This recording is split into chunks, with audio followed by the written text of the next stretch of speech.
everyone and welcome back to Rift News, the show that brings you all the news while you get finished with your finals. And I really hope that you are finally done, because I thought that finals were over like a week ago. We had a little bit of a news break because I had to catch up with all the lore. And catch up we did. If you're too lazy to read all of the new Bilgewater lore, it is now up on our channel right now. We went through Fizz, Nautilus, Tahm and Pike. But now let's have a look at what is new. 2 weeks passed since our last news episode, so let's get right on it. Right after Pike's release, 3 new skins popped up on PBE, 2 of which are based on this year's FIFA.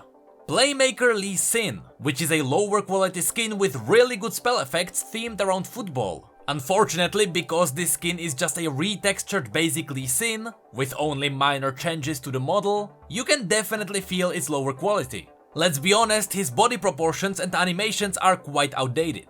Thankfully, it is brought back up with his spell effects and sound effects. For example, his Q might be the best of all the other Lee Sin skins.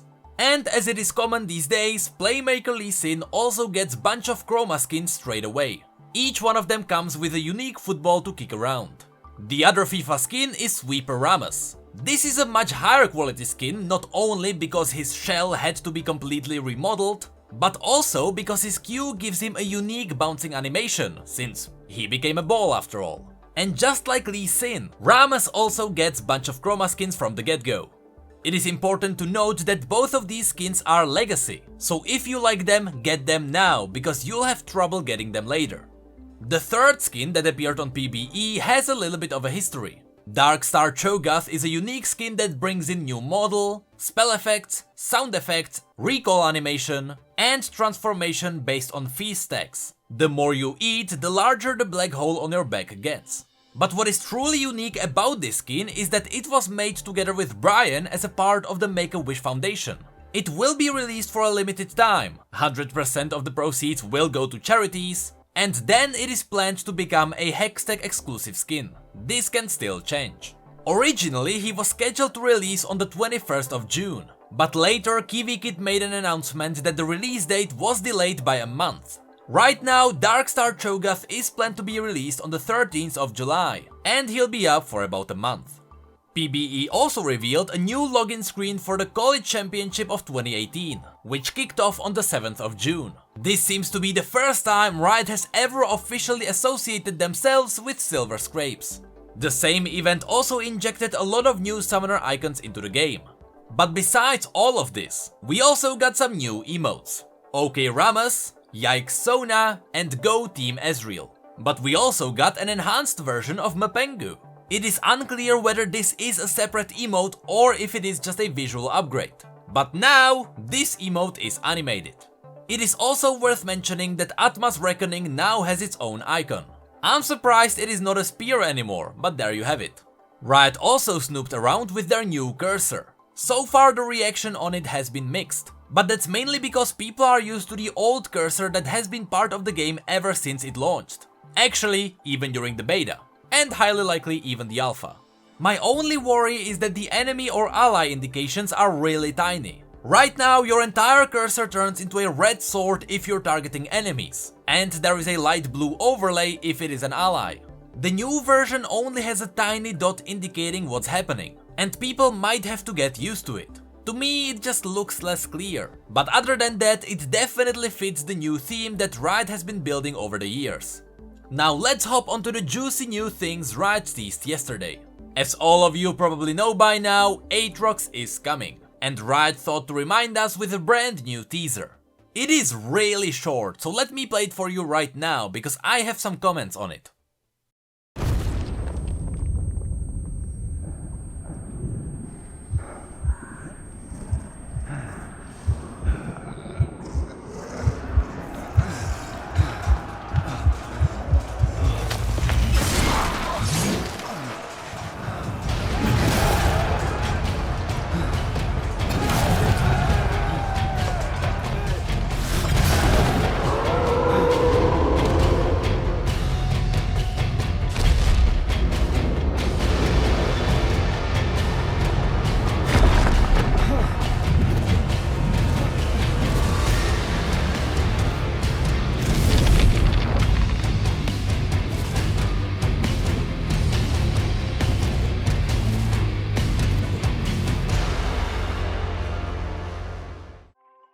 First of all, I love the new blade. I said this before, but now it looks more like a legendary weapon absorbing the blood of its enemies.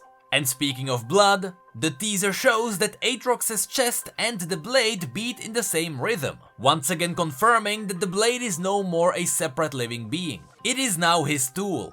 But more importantly, over the course of the teaser you may notice that Aatrox is getting bigger, and at the end it looks like he turns into a giant.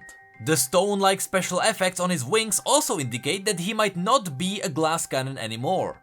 Also notice that Riot titled Aatrox the World Ender, which makes me wonder, what the heck is Riot going to do with his character? Maybe we'll get our own Sargeras in League of Legends. Next up, because we know what kind of posts Meddler releases, and because I love statistics, let's have a look at another one of his posts from 2 weeks ago. On May the 30th, Meddler talked about why PBE is not good for judging balance. This is really interesting because not only does he answer why sometimes champions can be vastly unbalanced after their release, but this should also help people understand why they can even become unbalanced after so much testing. Most people believe that PBE is a place where people go to play champions to see how they do. It is true that some people do that, but PBE is mostly about finding bugs. Things that champions are or are not supposed to do. Things that straight up break or crash the game. Balancing is a totally separate issue.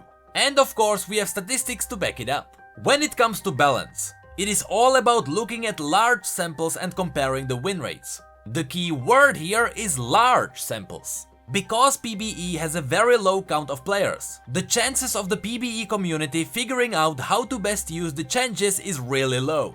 So let's look at the statistics so you know what I'm even talking about. These stats are split into two halves. At the top we have the live servers and at the bottom we have PBE. The middle column are win rates of champions after certain changes were implemented. This will be the most important factor here. Let us explain what is happening here by looking at Mundo. When the team tried to balance Mundo and they tried to bring him back in line, they implemented some changes that on PBE brought Mundo down from 50.7% down to 50.2%, the win rate difference being 0.5%. On PBE, this would be a success. But the issue here is that Mundo was played only 243 times. But when the same changes were brought over to live servers, Mundo was played 50,000 times and his win rate increased by 4.5%. So now he is 4% over the perfectly balanced state. And that happened only because more people played him overall. On the other side we can look at Shyvana. On PBE she lost 10% win rate from 400 separate games. But on live servers people played her 38,000 times, and she was only bumped up by 0.2%. So in short, don't rage when you see a champion destroyed on PBE, because this may only be one of the rare games when this happens. Wait until Riot gets a wider variety of statistics. Later there was a teaser that randomly popped up on Riot's social media. The image is referred to as the Lion and Wolf. People speculate that this is a teaser for an event that might come on the 27th of June. But we literally have no idea what it is teasing at this moment. I doubt it would be lore or game related, as we just got Bilgewater and Aatrox was just teased. So it might be an IRL event or anything close to cinematics. Then again, a lion isn't very typical for League of Legends. And now let's have a look at Nexus. Here we have two new posts worth mentioning. A dev post titled Diving into Champion Bios, I am sure all the puns were intended, and then we have a new Ask Riot. I don't want to go deeper into the dev post because I really want to talk about it in a separate video. It's a post that goes deeper into how stories are written and how they are structured. Here it explains why we have bios and separate color stories for the champions. And it even delves into Nautilus and how his story got transferred to Pyke. Overall, if you're into the narrative side of League, go and give it a read. But now, let's go into the Ask Riot. This one was heavily focused on Bilgewater. What do people eat in Bilgewater? This one was answered by Skethloke. The most common foods would be what you'd expect on an archipelago like the Blue Flame Isles. Fruit, fish, that sort of thing. They would import stuff from the mainland too, since there is no real open space for farmland like in Demacia or Ionia. But the main difference for Bilgewater is the sea monster trade. They carve those beasties up, and the meat is sold at the markets around the slaughter docks. gives a whole new definition of seafood, really. Does GP still love Illaoi? Wargbubble simply answered yes, but he's bitter about it. What kind of games do they play in Bilgewater? This one was taken by Ant in Oz. Apparently outside of the classic gambling dens full of cards, dice and bones, Bilgewater is also full of exotic games that involve knives, blood, loaded pistols or sea serpents. Usually there is a lot of risk and danger involved, with heavy focus on skill, endurance and strength. Why do some champions have AD or AP ratios on their abilities, when the majority of their kit is primarily geared towards supporting builds for the other damage type? This one is answered by Riot Scruffy. He mentioned that mainly it is all about exploring different build types and playstyles, but in practice there are commonly only two applications. Purposeful alternative builds. This is where they expect that only a small push can support an entirely alternative build, for example the old AP Master Yi, or the current AP Rek'Sai, but a good example is also Kennen, who only has AD ratio on his W, but it is enough to push him over to the AD carry territory. And the other application is interesting possibilities.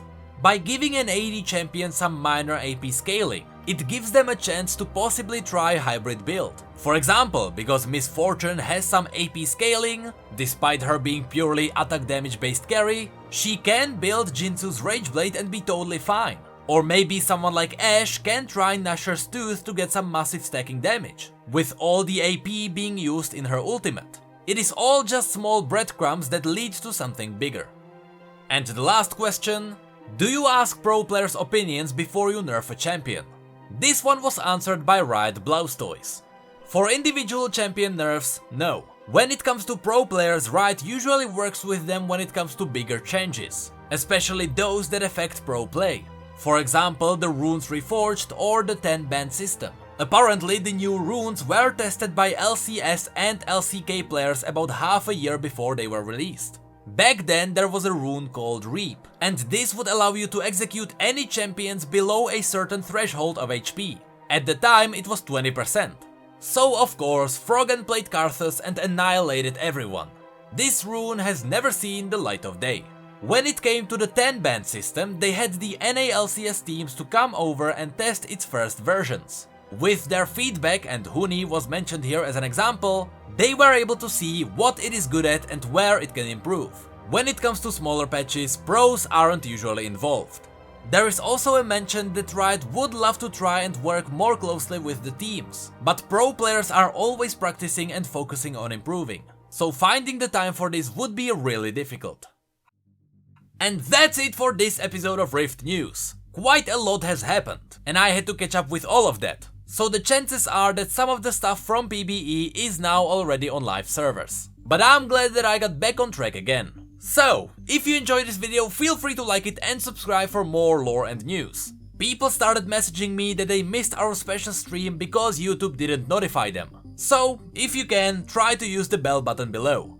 If you'd like to chat, our social media, Twitch, merch and P.O.Box will be in the description. Of course, massive shout out to our patrons for going the extra mile. Peace and love be with all of you. And with that, thank you all so much for being here and for your support, I really appreciate it. And as always, thank you again.